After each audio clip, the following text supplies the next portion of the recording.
तो अभी हम आ चुके हैं बन ठन के ग्लोबल इन्वेस्टर समिट में। पहले मैं कुछ भी कपड़े पहन के आ रहा था, लेकिन मेरी वाइफ बोली ये सरकारी प्रोग्राम है, कुछ ऐसे बन ठन के जाओ। तो अब हम ये पहन के आ गए मस्त सा कोट। ये वेन्यू है यहाँ पे। हमने कभी नहीं सोचा था कि कलेक्टर साहब के साथ मीटिंग में बैठेंगे। कलेक्टर साहब किधर आ रहे हैं? आगे चुके हैं सर, आगे से जमावत जमावर हॉल आ गए कलेक्टर साहब। भाग के जा रहा हूँ क्योंकि मुझे मिस नहीं करना। ये देखिए इंदौर का होटल है ये, तो इसमें जा रहे हैं हम। यहाँ पर इस प्रकार का होटल है ये, सुंदरता देख सकते हैं, खाना भी मिलेगा। तो दोस्तों ग्लोबल इन्वेस्टर समिट में तमाम उद्योगपति आते हैं। एमपी में इन्वेस्ट को लेकर सरकार उन्हें बोलती है कि तमाम चीज़ें उन्हें देगी जिससे उनका जो बिज़नेस है वो अच्छे से अच्छे तरीके से मध्य प्रदेश में लग जाए। पहले इंदौर में होती थी, अब ये भोपाल में हो रही है।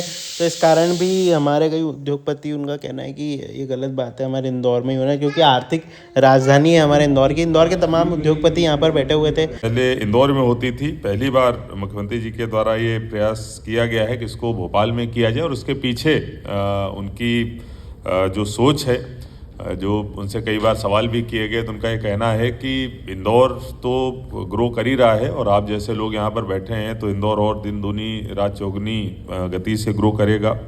निश्चित रूप से उस पर ध्यान भी सरकार का रहेगा, लेकिन जो बाकी ज़िले हैं, बाकी जो रीजन्स हैं, वो भी इंदौर की तरह ही ग्रो करें। इतना जो उनका ग्रोथ पोटेंशियल है उनको भी इतना रियलाइजेशन अलग अलग एफर्ट से हम लोग कराएं, जैसा कि इंदौर को अभी तक कराते आए हैं। सभी ने अपने अपने मुद्दे उठाए। तो इसमें सबसे बड़ा मुद्दा है था कि एक तो जो ग्लोबल इन्वेस्टर समिट मीटिंग होती है उसमें उद्योगपतियों को आगे बिठाया जाए टर्नओवर के हिसाब से, जिनने जितनी ज़्यादा इंदौर को या मध्य प्रदेश को पैसा दिया है, इन्वेस्ट किया है, उस समय वो सब होता नहीं है। तो बहुत काफ़ी नाराज़ थे वो लोग।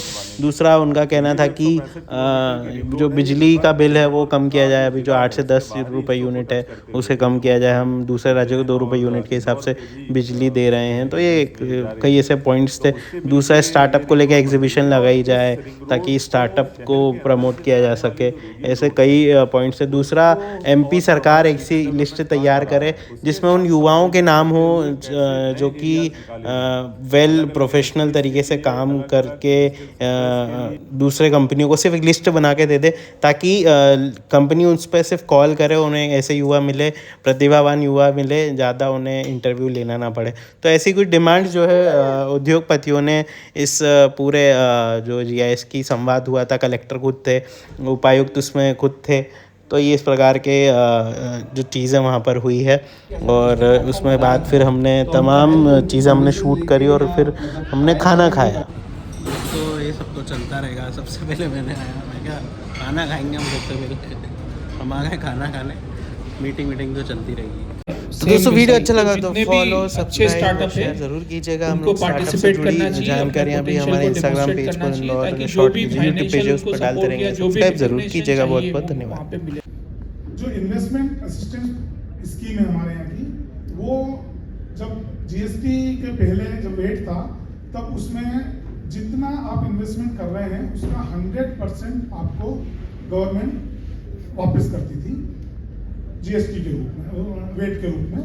अभी हमने उसको कम करके इन्वेस्टमेंट का 40% मैक्सिमम किया हुआ है। सर उसमें हमारे पास 2 तरह की स्कीम होना चाहिए। हमारा स्टेट दूसरे स्टेट को सेल करता है। दूसरा सोलर को प्रमोट कर रहे हैं, हम हमारे घर में सोलर लगाने की बात कर रहे हैं। लेकिन नए टैरिफ में ये कर दिया गया है कि दिन में जो पावर लग रहा है, बड़ा आश्चर्य की बात है कि जो दिन में आप पावर यूज कर रहे हैं उस पर 20% एक्स्ट्रा चार्ज लगेगा। जो गवर्नमेंट प्रोजेक्ट्स यहाँ पर चल रहे हैं उसमें जो भी मटेरियल लग रहा है उसमें मध्य प्रदेश से जो उत्पादित मटेरियल है उसको प्राथमिकता दी जाना चाहिए, ताकि लोग यहाँ पर मध्य प्रदेश में ज़्यादा से ज़्यादा लोग आएँ और यहाँ पर इंडस्ट्री लगाएं, ताकि उनको जो सेल की प्रॉब्लम है उससे थोड़ा सा सपोर्ट मिल सके। एक और है सर कि जो जीएसटी की अपील